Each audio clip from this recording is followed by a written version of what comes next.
The order came in 3 languages, first in Galactic Standard, then in the Keth military dialect, and finally, as if to make absolutely certain there was no misunderstanding in the broken, halting version of English that the Keth translation system had apparently learned from somewhere and was very proud of.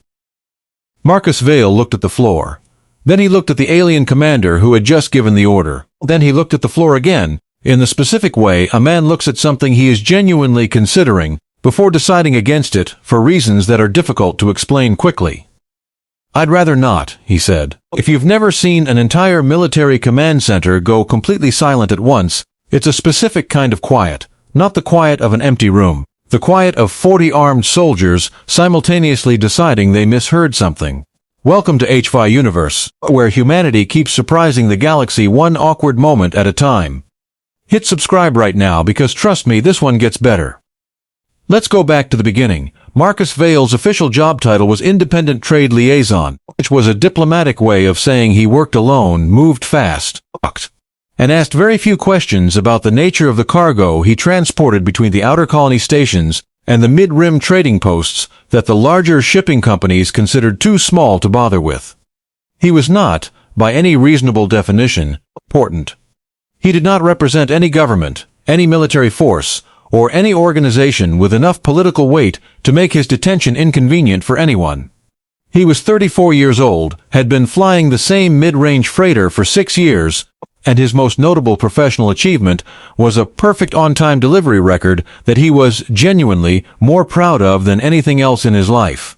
None of this explained why, on a Tuesday that had started normally enough with a cargo pickup at Station Vera 7, he ended up in the main command bay of a Keth warship with 40 guns pointed at him, and a commander who wanted him on his knees. The short version was, wrong place, wrong time, extraordinary bad luck. The slightly longer version involved a navigation relay malfunction, a debris field that his sensors hadn't flagged as a hazard, or an emergency course correction that had taken him deeper into Keth territorial space instead of out of it, and a Keth patrol vessel that had found him drifting at low power trying to fix his secondary drive and had made the extremely reasonable assumption that a human freighter sitting quietly inside their restricted military corridor was up to something. He had explained all of this to the patrol officers. They had listened politely, in the way people listen when they have already decided what they think, and are waiting for you to finish talking. Then they had boarded his ship, escorted him off it, and brought him here. Here was the command deck of the KMS Varanthos, a Keth heavy cruiser that was, by any objective measure, one of the more impressive ships Marcus had ever been on. The Keth built their warships the way some species built temples, with an emphasis on scale, on weight, on the specific kind of architecture that communicated power before a single weapon was fired. Everything was dark metal and hard angles, lit by strips of cold blue light that made everyone look slightly menacing. Regardless of whether they were trying to Commander Serath Vale, no relation, though. Marcus had briefly considered mentioning it before deciding against it, stood at the center of the command deck, with the comfortable authority of someone who had never, in her entire career, given an order that wasn't immediately followed. She was tall, even by Keth standards, with silver-gray skin and the kind of sharp, angular features that the Keth considered attractive, and that Marcus had always privately thought made them look like they had been designed by someone who took geometry very seriously. Her rank insignia ran from her left shoulder to her collarbone in a pattern that his translator helpfully informed him indicated Fleet Commander, 3rd Division, with distinguished service commendations. The Keth were not, in Marcus's experience, Pisces that wasted time on ceremony for its own sake. Everything they did was functional: their ships, their language, their social structure. The kneeling thing wasn't about dominance in any theatrical sense. It was, from what he understood of their culture, a formal acknowledgement of authority, a way of establishing, clearly and without ambiguity, the hierarchy of a situation before any conversation took place. It was practical in their worldview, efficient, way of making sure everyone in the room understood the ground rules before anyone said anything. Marcus understood all of this. He had traded in Keth space before, briefly, and had made a point of learning the basics before he did. He still wasn't kneeling. She had looked at him for approximately 4 seconds after he was brought in before giving the order. Kneel. And Marcus had looked at the floor, considered it, and said he'd rather not. Silence lasted exactly long enough to become uncomfortable. Then Commander Vale, Serath, he would learn later, though he was absolutely not calling her that yet, tilted her head at an angle that his limited knowledge of Keth body language suggested indicated either curiosity or the early stages of a decision he would not enjoy. "You were given an order," she said. Her translator software was better than the patrol vessels had been. The words came through clean and flat, which somehow made them more unsettling than if they'd been delivered with obvious anger. "I heard it," Marcus said. "3 times, actually. Your translation system is very thorough. Then you understand what was asked of you." "I do," Marcus said. "I just don't kneel for people I've never met. It's a personal policy, nothing against you specifically." One of the officers to his left made a sound that might have been a sharp intake of breath, or might have been whatever passed for one in Keth physiology. Nobody moved. Everyone was very carefully watching their commander to see what she would do next. What she did was study him, not the quick dismissive assessment of someone who had already categorized him and moved on. Something more careful than that. Specific attention of someone who had encountered an unexpected variable and was deciding what to do with it. "You are in Keth military space without authorization," she said. "You are aboard a Keth warship in the custody of Keth military personnel. You have no diplomatic standing, no coalition protection active in this sector, and no leverage of any kind. You understand this?" "Completely," Marcus said. "And still you refuse." "I'm not trying to be difficult," Marcus said, which was mostly true. "It's just that kneeling tends to set a tone for a conversation that I find hard to recover from. I'd rather start on level ground if it's all the same to you." Serath looked at him for another long moment. "It is not all the same to me," she said. "I find myself curious enough to continue." She made a small gesture to the officers on either side of him, and they stepped back slightly, not standing down entirely, far enough to indicate that the immediate threat level had been quietly reclassified.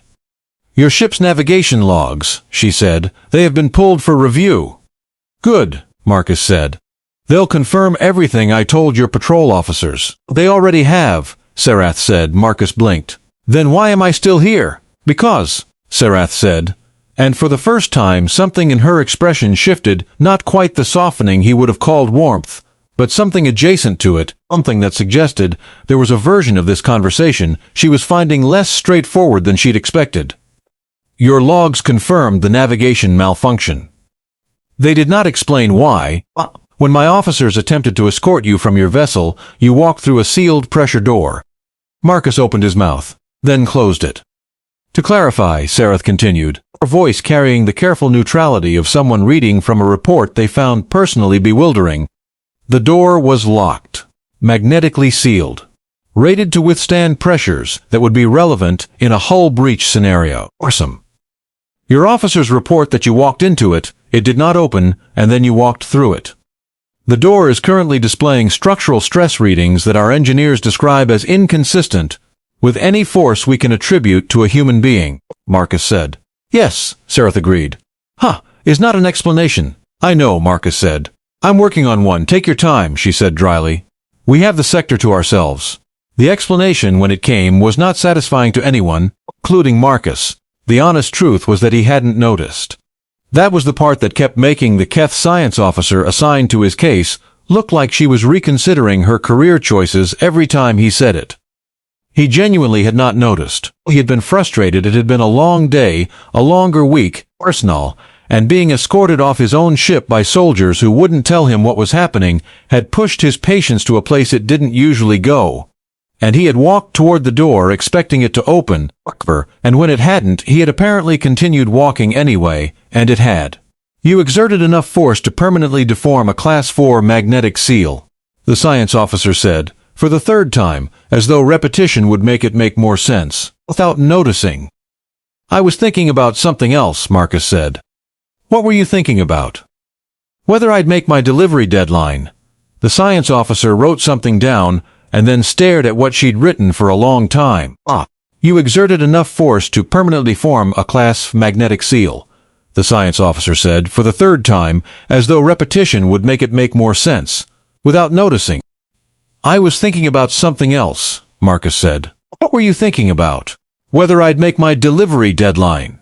The science officer wrote something down and then stared at what she'd written for a long time. Her name, his translator told him, was Specialist Orveth Lioness, and she had the specific energy of someone who had entered her field because she believed the universe operated according to knowable, documentable rules, and was finding the afternoon personally offensive on a philosophical level. She ran the same grip strength test 4 times, recalibrated her equipment between each attempt, and each time sat very still afterward looking at the results.